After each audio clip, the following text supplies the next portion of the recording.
Məni də bir vaxtlar çox çalışdılar pis insan kimi qələmə versinlər. Amma bacarmadılar. Niyə? Çünki mənim əməllərim göz qabağımdaydı, göz önündəydi. Qanunda belə bir qayda var ki, hüquq özü belə insanları əməlləri ilə dəyərləndirir.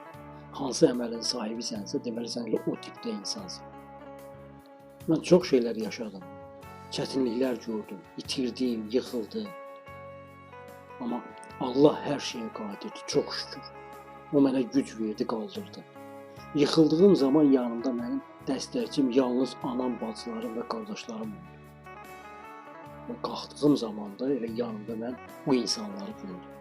Və ən əsası başa düşdüm ki, nə qədər mərhəmət sahibi olsan əgər, nə qədər təmənnasız biri olsan, nə bilim bir telefon zəngi ilə köməyinə qaçsan əgər, yenə də arxadan vuranın çox olacaq. Yenə də arxandan vurulacaqsan.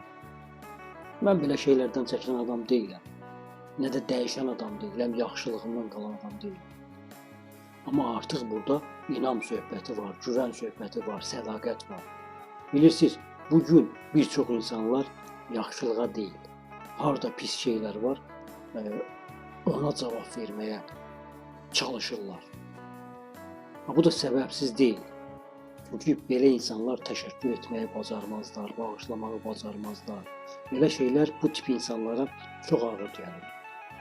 Və bu tip insanlar intiqam almağı çox sevərlər, incitməyi çox sevərlər. Bir sözlə mən bir şey deyim ki, istəyir məni sevsinlər, istəyir mənə nifrət eləsinlər. Mənim üçün heç nə dəyişmir. Sevənin qəlbində olacaq inşallah. Nifrət eləyənin də beynində olacaq inşallah. Qoy nə qədər istəyirlər düşünsünlər.